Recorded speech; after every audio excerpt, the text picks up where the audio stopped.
Bright star एक बहुत ही famous poem है द पोएट जॉन कीट्स के द्वारा। और इस पोएम को लाइन बाय लाइन एनालिसिस आज हम लोग इस वीडियो में करने वाले हैं, लेकिन उससे पहले आइए कुछ इसका की पॉइंट्स देख लेते हैं।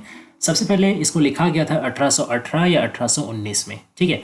और ये पोएम इतना खास इसलिए है क्योंकि इसका स्ट्रक्चर में दोनों डिफरेंट टाइप्स का सोनेट मिंगल्ड है। इसमें आपको शेक्सपियरियन सोनेट का स्ट्रक्चर भी मिल जाएगा और पेट्रार्कन सोनेट का स्ट्रक्चर भी मिल जाएगा, ठीक है। अब शेक्सपियरियन सोनेट, पेट्रार्कन सोनेट क्या होता है, ठीक है, सोनेट्स का मतलब क्या है, ठीक है, इसका डिफरेंट डिफरेंट वेरिएशंस क्या है, इसके लिए आपको आई बटन में देखिए लिंक दिया हुआ है वीडियो को, उस वीडियो में देख करके आपको सोनेट के बारे में पूरा जानकारी मिल जाएगा। फिलहाल मैं आपको बता देता हूँ, शेक्सपियरियन सोनेट 3 क्वार्टरेंस और एक क्लिंचिंग कपलेट लेके तैयार होता है, और पेट्रार्कन सोनेट एक ऑक्टेव और सेस्टेट लेके तैयार होता है। ऑक्टेव यानी 8 लाइन, सेस्टेव यानी 6 लाइन, ठीक है। तो सोनेट यानी 14 लाइन का पोएम, तो 8 और 6 मिला के 14, और इधर 3 क्वार्टरेन, क्वार्टरेन यानी कि 4 लाइन का स्टैंजा, तो 3 क्वार्टरेन मिला के 12 लाइन, और आखिरी 2 राइमिंग कपलेट्स होते हैं, मतलब उसको क्लिंचिंग कपलेट या कंक्लूडिंग कपलेट बोला जाता है, ठीक है। तो इस पोएम है तो ये 14 लाइन का। अब इतना बढ़िया से इसको लिखा गया है कि आप इसको 3 क्वार्टरेन और एक राइमिंग कपलेट में भी बांट सकते हैं, या चाहे तो 8 और 6 लाइन में भी बांट सकते हैं, ठीक है। इसलिए देखिए मैंने यहाँ पे लिख के दिया है कि ऑक्टेव, वोल्टा और सेस्टेट। वोल्टा क्या होता है? वोल्टा एक बहुत ही इंडिस्पेंसिबल पार्ट होता है पेट्रार्कन या इटालियन सोनेट्स का। वोल्टा यानी होता है टर्न ऑफ थॉट या शिफ्ट ऑफ थॉट, ठीक है। पहला ऑक्टेव जो होता है, पहला 8 लाइन, उसमें मतलब इटालियन सोनेट्स का मैं बात कर रहा हूँ, तो उसमें पहला 8 लाइन या ऑक्टेव में एक प्रॉब्लम को या एक थॉट प्रोसेस या क्राइसिस को लेके बताया जाता है, बात किया जाता है।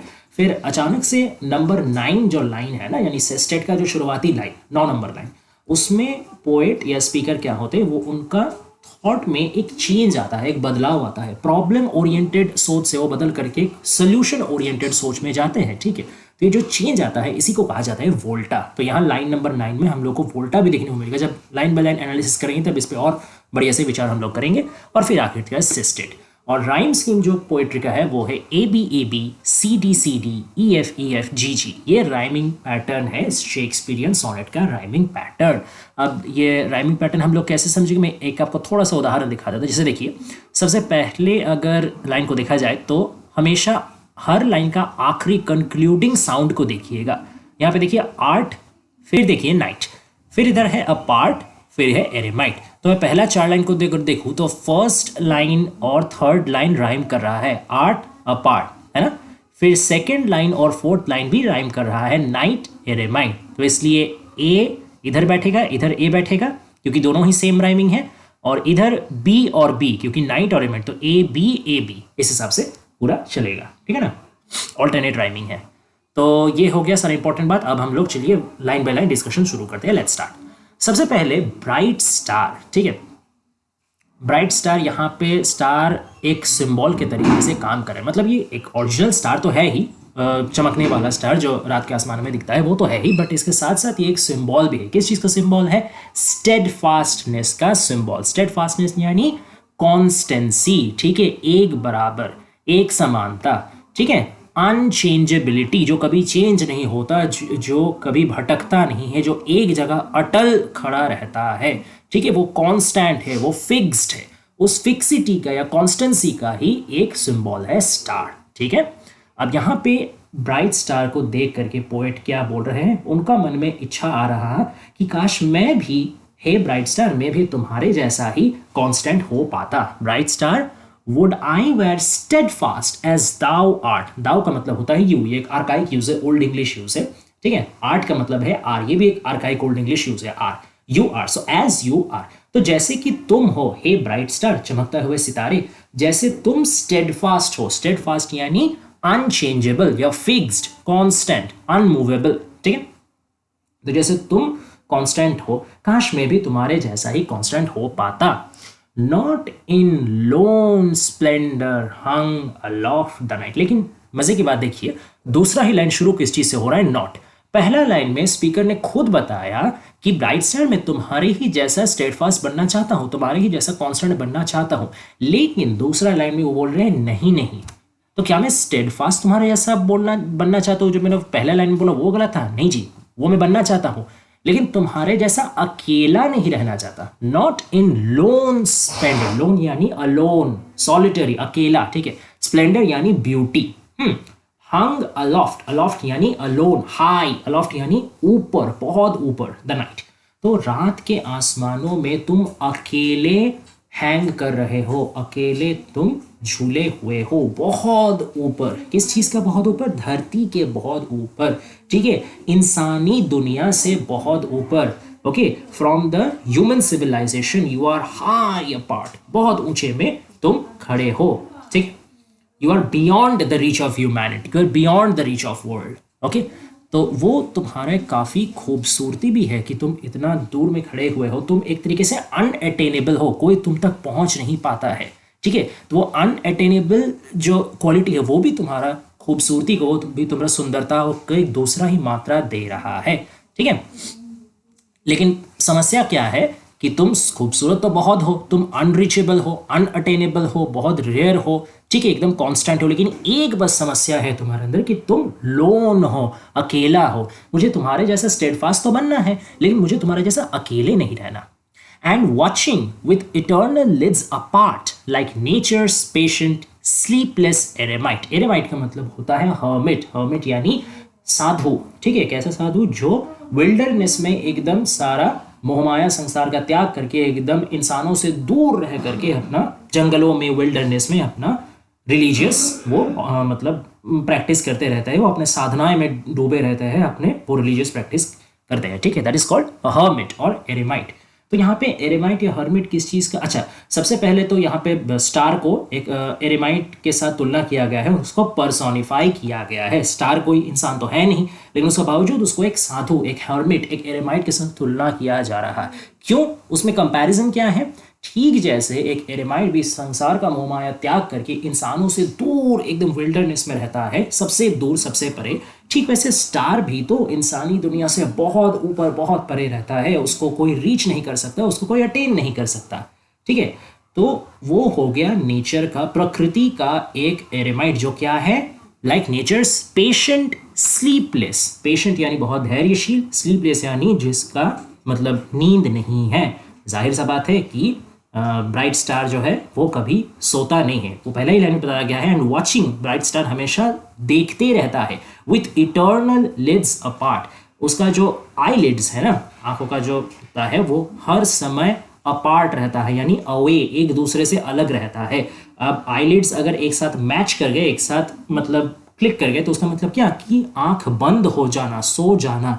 तो उसका ब्राइट स्टार, तुम्हारे दोनों आईलिड्स कभी एक साथ मैच करते ही नहीं है, वो हमेशा मतलब एक दूसरे में फर्क रहता है, दोनों हमेशा एक दूसरे से अलग रहते हैं। मतलब क्या? You always watch, you always watch, you never close your eyes, तुम कभी अपने आंख बंद करते ही नहीं हो, हमेशा जगे रहते हो, तुम्हारा कोई स्लीप नहीं है, तुम प्रकृति का एक निद्रा विहीन एक साधु जैसा, तुम हमेशा वॉचफुलनेस हो, तुम जैसे हमेशा वॉच करते रह रहे हो, एक गार्जियन जैसे तुम हो, एक गार्ड हो। किसको गार्ड कर रहे हो? दुनिया वालों को गार्ड कर रहे हो, इंसानों को गार्ड कर रहे हो, ठीक है। तो यहाँ पे उसको एक सुपर ह्यूमन स्टेचर दिया गया है कि इंसानों को जो पर्यवेक्षण, इंसानों का ऑब्जर्वर, पूरा दुनिया का ऑब्जर्वर, तो इसमें उसको पावर बहुत दिया गया है, एलिवेशन बहुत दिया गया है। लेकिन एक नेगेटिविटी इसमें हमेशा पोएट इसमें मिक्स करके रह रहे हैं कि भले तुम्हारा पावर बहुत हो, भले तुम पूरा दुनिया का गार्जियन हो, लेकिन तुम अकेले हो। The moving waters at their priest like task. देखिए फिर से प्रीस्ट बताया गया। इस पूरा जो ऑक्टेव है ना, पहला 8 लाइन है, इसमें स्टार को, ब्राइट स्टार को बहुत ही एक रिलीजियस एंगल से प्रेजेंट किया जाए। एक तो उसको पहले एरेमाइट से किया गया, फिर उसको प्रीस्ट, फिर देखिए थोड़ा बाद एब्ल्यूशन का भी प्रसंग आएगा, ठीक है। तो ये रिलीजियस चीज़ से बार बार उसको कनेक्ट करने का मतलब ही है कि उसको अबव द नॉर्मल ह्यूमैनिटी दिखाना, कि नॉर्मल इंसानियत से उसका पहुंच बहुत ऊपर है। He is like God, he is like divine. तो ऐसा करके उसको दिखाया जा रहा है कि उसका पावर बहुत है, उसका स्प्लेंडर बहुत है, उसका ग्रैंडर बहुत है। लेकिन इस सब के बावजूद बस एक चीज़ है जो उसको थोड़ा सा दुख देता है, दैट इज हिज लोनलीनेस, उसका अकेलापन, ठीक है ना। The moving waters at their priest like task of pure ablution round earth's human shores. तो जो चलती हुई पानी है, मतलब यहाँ चलती हुई पानी इन द सेंस क्या, यहाँ वेव का बात किया जा रहा है, ठीक है। The waves of the seas और the waves of the oceans, ठीक है, लहरों की बात किया जा रहा है। At their priest like task, तो जैसे यहाँ मूविंग वाटर्स को प्रीस्ट के साथ यहाँ कंपेयर किया जा रहा है, ठीक है। क्यों? प्रीस्ट के जैसे प्रीस्ट लोग जैसे एब्ल्यूशन करते हैं, प्योर एब्ल्यूशन। एब्ल्यूशन का मतलब होता है जब क्रिश्चियनिटी में बैप्टाइज किया जाता है, बैप्टाइज यानी नया जो नवजातक होता है, जो न्यू बॉर्न बेबीज होते हैं, उनका नामकरण किया जाता है, उसको कहा जाता है बैप्टिज्म क्रिश्चियनिटी में, ठीक है। तो क्रिश्चियनिटी में जब चर्च में लेके जाकर के कोई नया न्यू बॉर्न बेबी का नामकरण किया जाता है, तब उसको धुलाया जाता है, ठीक है ना, उसको बॉडी को प्योर होली वाटर से नहलाया जाता है। इसके ये एक ऐसा रिलीजियस रिचुअल है जिसका ये मानना है कि वो धुलाने का जरिया ही उसका जितना भी पाप था, जितना भी इम्प्योरिटीज था, सारा से वो मुक्त हो गया। तो एक रिचुअल है, इसका नाम है एब्ल्यूशन, ठीक है। तो प्योर एब्ल्यूशन, तो ठीक जैसे एक प्रीस्ट न्यू बॉर्न बेबी को नहला के उसका सारा पाप मुक्त कर देता है, ठीक वैसे ही ये जो मूविंग वाटर्स है ना, ये जो लहर है समंदरों का, वो भी जैसे लगातार शोर में आकर के, ठीक है, कौन सा शोर, राउंड अर्थ्स ह्यूमन शोर, धरती का जो इंसानी शोर है, शोर मतलब जो आपका बीच, ठीक है ना, the coast line, coast line. अच्छा, यहाँ पे शोर एक तरीके से एक बाउंड्री का भी काम करता है। किस चीज का boundary? Boundary between the sea and the human habitation, इंसानी बस्ती, between the land and the water, between nature and between human beings, ठीक है ना। तो इंसान एक तरफ जहां पे अपनी बस्ती बनाए हुए है, ठीक है, उसका एक बाउंड्री किसके साथ क्रिएट हो रहा है? नेचर के साथ उसका बाउंड्री क्रिएट हो रहा है, ठीक है। तो इसीलिए इंसानी शोर को, मतलब इंसानी कोस्ट लाइन को वो बार बार धुला दे रहा है, वो बार बार इंसानी जो गलती है, ठीक है, एक तरीके से इंसानी बस्तियों को वो प्यूरिफाई कर रहा है। कौन प्यूरिफाई कर रहा है? नेचर प्यूरिफाई कर रहा है। नेचुरल एक एजेंट है क्या? बहता हुआ पानी। तो वो नेचर एक तरीके से ह्यूमन बींग्स को प्यूरिफाई कर दे रहे हैं, ठीक है। तो इसका थ्रू वो एक हिंट भी ये देते हैं कि nature has always that absolute power to purify human errors, ठीक है। जैसे कि ब्राइट स्टार भी एक नेचर का ऑब्जेक्ट है, इसीलिए वो ह्यूमैनिटी से ऊपर है, इंसानियत से उसका तवज्जो ज़्यादा है, ठीक वैसे नेचर का एक दूसरा पार्ट मूविंग वाटर्स भी है और उसका भी तवज्जो इंसान से काफ़ी ऊपर है, इसीलिए वो इंसान को प्योरीफाई कर पा रहा है, ठीक है। और gazing on the new soft fallen mask of snow upon the mountains and the moors, या फिर गेज मतलब एक तक देखना, ठीक है, तो स्टेयर, एक दृष्टि से देखते रहना। और गेजिंग ऑन द न्यू, नया सॉफ्ट फॉलन मास्क, धीरे से गिरता हुआ मास्क, मास्क मतलब एक लेयर यहाँ पे, ठीक है, एक आवरण। किस चीज का आवरण? किस चीज का layer? Of snow upon the mountains and the moors. Moors का मतलब होता है हाई हिल्स, हाईलैंड्स, ऊंचा जमीन, ऊंचा जगह, पहाड़ियों वाला जगह, ठीक है। तो माउंटेन्स में, पहाड़ों में, पर्वतों में, ऊंचा जगह में क्या हो रहा है? स्नोफॉल हो रहा है। और कैसा snowfall? Soft fallen mask of snow, धीरे धीरे से गिरता हुआ स्नो। ये कोई ब्लिजर्ड नहीं है, ये कोई स्नो स्टॉर्म नहीं है, ये कोई आपका तुषार का कोई मतलब तुषार झंझा भी नहीं है। ये क्या है? ये नॉर्मल वेरी डेलिकेट स्नोफॉल, ठीक है, which is very delightful, which is very pleasant, very beautiful. वैसा धीरे धीरे बढ़िया से स्नोफॉल हो रहा, और आराम से वो स्नोफॉल धीरे धीरे जैसे पूरा माउंटेन को एक स्नो का चादर में ढक दे रहा है, ठीक है। तो देख रहा है, कौन देख रहा है? ब्राइट स्टार ऊपर से देख रहा है कि पूरा स्नो से ढका हुआ मतलब माउंटेन्स और मोर्स। अब यहाँ पे एक चीज और नोटिस करने वाली बात है, snow is a symbol of purity, snow is a symbol of genuinity, ठीक है ना। तो एक तरीके से ब्राइट स्टार को क्या दिख रहा है? ब्राइट स्टार को ऊपर से बस दिख रहा है जो प्योरिटी वाला व्यू है, जो अच्छाई वाला व्यू है। अब इंसानी दुनिया क्या पूरी प्योर है? Obviously not. इसमें काफ़ी सारा नेगेटिव एस्पेक्ट्स भी है, इसमें काफ़ी इम्प्योरिटीज़ भी है, काफ़ी वायलेंस भी है, क्राइम्स भी है, काफ़ी सारा उल्टा सीधा गलत चीज़ भी छुपा हुआ है, लेकिन वो ब्राइट स्टार को दिख नहीं रहा। या अगर हम लोग थोड़ा दूसरा एंगल से सोचे तो ब्राइट स्टार उसको देखना ही नहीं चाह रहा, ठीक है। ब्राइट स्टार उसको इग्नोर कर रहा है, वो बस अच्छे चीज़ों पे, प्योर चीज़ों पे अपना नज़र बनाए बैठा है। इस तरीके से भी हम लोग सोच सकते हैं, ठीक है। नो, देखिए फिर से एक नो आया, ये नो है वो वोल्टा वाला नो, क्योंकि देखिए अब तक हम लोग का 8 लाइन, ये जो एंड द मूड्स था ये 8वां लाइन था, तो ऑक्टेव हो गया। अब सेस्टेड शुरू हो रहा, नो से सेस्टेड शुरू हो रहा, और उसी का पहला 9 नंबर लाइन है नो, और यहीं पे आता है वोल्टा। क्यों? यहाँ पे बताया जा रहा है नहीं, क्यों नहीं बताया गया कि ठीक है मतलब ब्राइट स्टार जैसे अकेले सबसे दूर होकर के इतना अपना महान काम कर रहा, ठीक है, वो इतना सुंदर है, इतना कांस्टेंट है, ठीक है, इतना प्योर है, सबका गार्जियन है, सब कुछ मैं मान रहा हूँ, लेकिन मुझे ना ब्राइट स्टार जैसा नहीं बनना। मतलब ब्राइट स्टार जैसा मुझे गार्जियनशिप तो चाहिए, प्योरिटी तो चाहिए, ठीक है, कॉन्स्टेंसी तो चाहिए, लेकिन मुझे अकेले नहीं होना, मैं एक दूसरा तरकीब निकालूंगा, ठीक है ना। मैं कॉन्स्टेंसी तो अचीव करूंगा, मैं फिक्सिटी तो अचीव करूंगा, मैं इटर्निटी भी अचीव करूंगा, लेकिन ब्राइट स्टार जैसा नहीं, थोड़ा दूसरा तरीके से। क्या है वो तरीका, ये देखते हैं। तो ये एक तरीके से जो problem oriented point of view से वो सोल्यूशन ओरिएंटेड माइंडसेट में आ रहे हैं, ठीक है, कि ब्राइट स्टार जैसा तो वो बन नहीं सकते क्योंकि वो तो ह्यूमन बीइंग है, ठीक है, वो तो नेचुरल ऑब्जेक्ट है नहीं, तो कैसे वो बनेंगे। एक दूसरा तरकीब पोएट ने निकाला, yet still steadfast, still unchangeable. भले ही वो ब्राइट स्टार नहीं बन पाए या ब्राइट स्टार जैसा बनना चाहते भी नहीं हो, लेकिन फिर भी वो अपना जो तरकीब है उस तरकीब उनको वही सेम स्टेडफास्टनेस देगा, सेम फिक्सिटी देगा। ठीक जैसे ब्राइट स्टार कांस्टेंट है, ठीक वैसे वो भी कॉन्स्टेंसी को हासिल करेंगे। स्टिल अनचेंजेबल, वो भी उतना ही अनचेंजेबल रहेंगे, उनमें भी कोई चेंज, कोई इम्प्योरिटीज, कोई डिग्रेडेशंस नहीं दिखने को मिलेगा। अब जानते हैं वो तरीका है क्या। पिलोड अपन, थोड़ा मैं आपको ऊपर कर देता हूं, ये देखिए, pillowed upon my fair love's ripening breast to feel for ever its soft fall and swell, awake forever in a sweet unrest, still to hear her tender taken breath, and so live ever, or else swoon to death.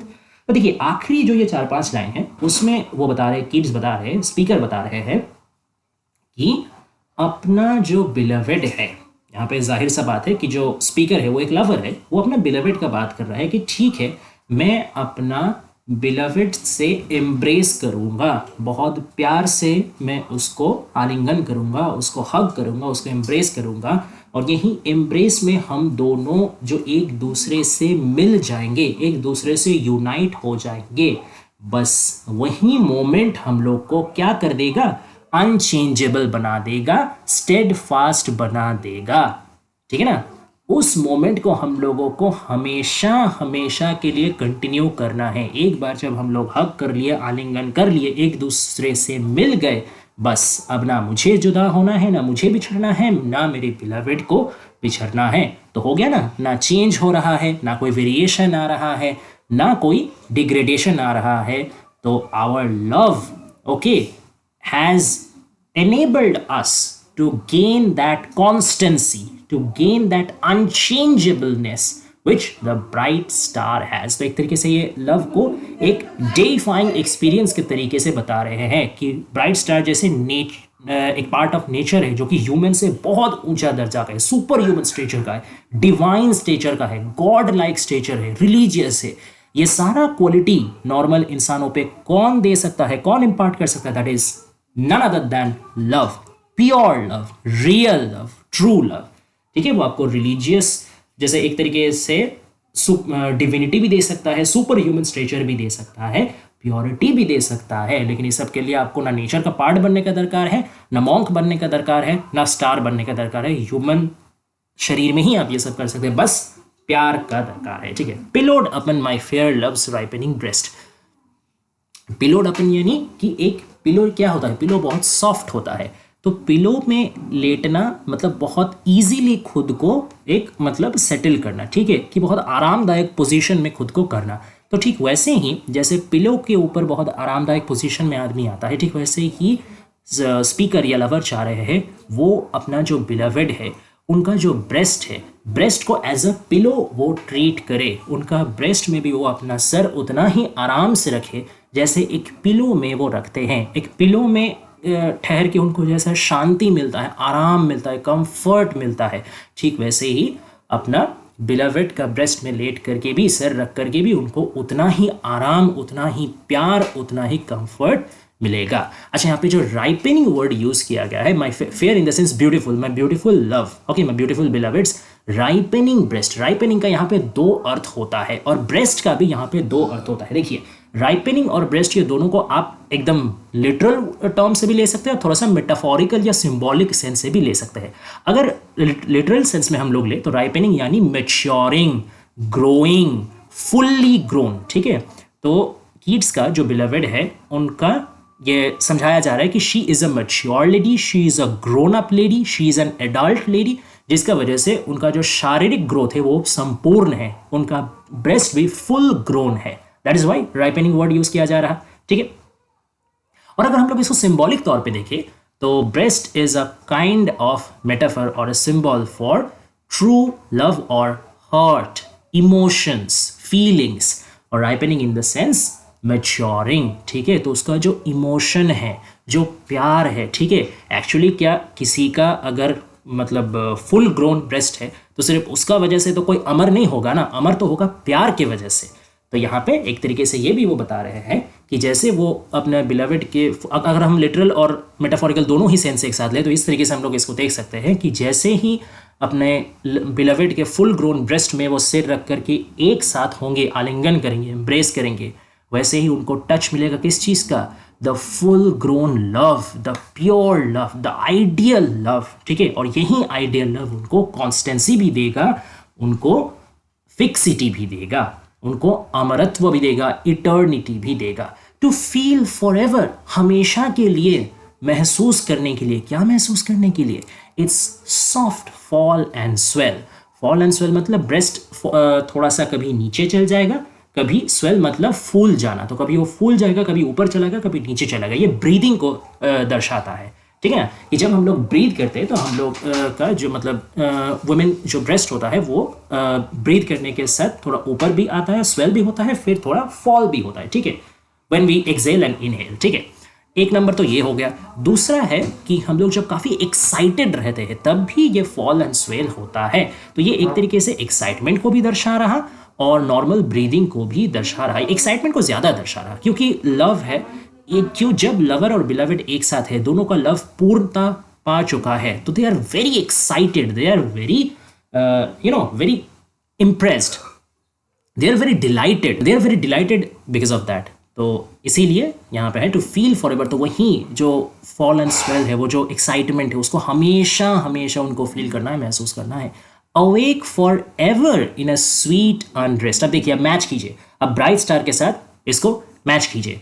Feel for ever it's of bright star भी जैसे दुनिया का सारा चीज़ को ऊपर से देख सकता है, दुनिया में क्या एक्साइटमेंट हो रहा है। ठीक है, कैसे मूविंग वाटर्स आके ह्यूमन शोर्स को धुला दे रहा है, जैसे सारा चीज़ स्नोफॉल हो रहा है उसको देख पा रहा है ना। ठीक वैसे ही ये भी क्या, वो एक वॉचफुलनेस, तो एक वॉचफुलनेस उसका बहुत बड़ा क्वालिटी होगा ब्राइट स्टार का। ये क्वालिटी ऑलरेडी पोएट अचीव कर लिए है, स्पीकर अचीव कर लिए है। कैसे अचीव कर लिए है कि वो तो हमेशा लवर का जो दिल का जो उतार चढ़ाव है, जो ब्रेस्ट का जो फॉल एंड स्वेल है, ठीक है, जो इमोशनल जो एकदम रोलर कोस्टर है, ठीक है, उसको वो हमेशा अनुभव करेंगे। तो यही हो गया उनका वॉचफुलनेस। ठीक है ना, वो हर समय ये देख पा रहे हैं, ये उनका वॉचफुलनेस हो गया। Awake for ever in a sweet on unrest, और हमेशा वो जगे रह सकेंगे। ये भी ब्राइट स्टार का एक बहुत बढ़िया क्वालिटी था ना कि eternal eyelids apart. Bright star कभी अपना आंख बंद नहीं करता। ठीक है, अच्छा यहाँ आंख बंद करना यानी चमकना। स्टार हमेशा चमकते रहता है, तो कभी ऐसा होता है कि चमकते चमकते अचानक उसको मतलब एकदम पूरा काला हो गया। स्टार में थोड़ी पावर कट होता है, नहीं होता ना। तो ठीक वैसे ही हमेशा चमकता रहना यानी हमेशा वो अपना आंख खुला रखा है। तो पोएट भी, स्पीकर भी हमेशा अवेक रहेंगे, हमेशा जगे हुए रहेंगे, सजाग रहेंगे, कॉन्शियस रहेंगे। कैसे? क्योंकि हमेशा उनको एक स्वीट अनरेस्ट होगा, उनको हमेशा एक एक्साइटमेंट रहेगा। लेकिन वो एक्साइटमेंट वोरिंग नहीं रहेगा, वो एक्साइटमेंट उनका चिंता के लिए नहीं रहेगा, वो उनको डिग्रेड नहीं करेगा। वो क्या करेगा? That is very sweet because that excitement is coming from love. तो प्यार का भी जो एक्साइटमेंट रहता है उसमें भी वो हमेशा जगे रहेंगे, हमेशा वो एक्साइटेड रहेंगे कि कब क्या हो रहा, कब क्या हो रहा। ठीक है, कभी वो सो नहीं सकेंगे या सोना चाहेंगे ही नहीं, है ना।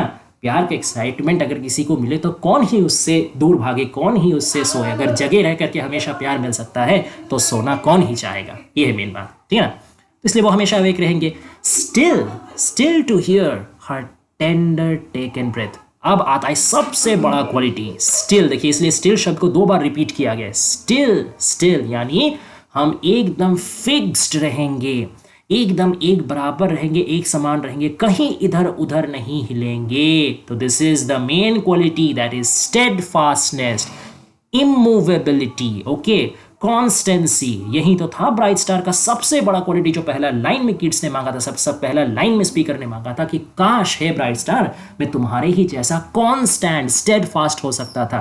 तो वही क्वालिटी आखिरकार उन्होंने हासिल कर लिया। कैसे? कि वो हमेशा अपना बिलवेड का टेंडर टेकन, टेंडर यानी सॉफ्ट, सॉफ्टली टेकन, उनका बिलवेड जो हमेशा धीरे से प्यार से जो सांस लेती है उसको हमेशा वो सुनेंगे, क्योंकि बिलवेड का ब्रेस्ट में वो अपना सिर रखे तो हमेशा उसका सांसों को वो महसूस कर सकते हैं, ठीक है ना, वो सुन सकते हैं।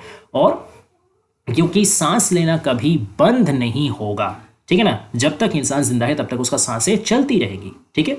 और कि पोएट तो पहले बता ही दिया स्पीकर कि वो कभी सोएंगे नहीं, तो अगर वो कभी सोएंगे नहीं, हमेशा वो जगे रहेंगे, और अगर हमेशा उनको सांसों को सुनते रहना है तो क्या वो कभी मूव कर सकते हैं? उनको तो हमेशा मतलब बिलवेड का ब्रेस्ट में ही अपना सिर लगा के रखना पड़ेगा ना। अगर वो मूव कर दिए तो सांसों को कैसे सुनेंगे? तो एक तरीके से ये हो गया उनका इन अनमूवेबल जो क्वालिटी है वो अचीव कर लिए, क्योंकि वो हमेशा, वो भले ही वो ब्राइट स्टार जैसा दुनिया से अलग होके अकेले रह के तो अनमूवेबल नहीं रह सकते, लेकिन वो अपना बिलवेड का दिल से दिल मिला के, अपना बिलवेड का ब्रेस्ट में सिर रख के वो जिंदगी भर वही सेम पोजीशन में रह सकते हैं। That is very possible and very desirable for him, ठीक है। उनमें वो कभी भी टायर्ड नहीं होंगे, उनमें वो कभी भी उनको मतलब दुख नहीं होगा कि वो अकेले है, क्योंकि अकेले वो है ही नहीं, वो अपने बिलवेड के संग है, और संग रह के वो कुछ भी कर सकते हैं। एंड सो लिव एवर, और ऐसे ही हमेशा जिएंगे, और एल्स या फिर सून टू डेथ। सून मतलब होता है कि आपका सेंसलेस हो जाना, ठीक है, सेंसलेस होकर गिर जाना, टू डेथ।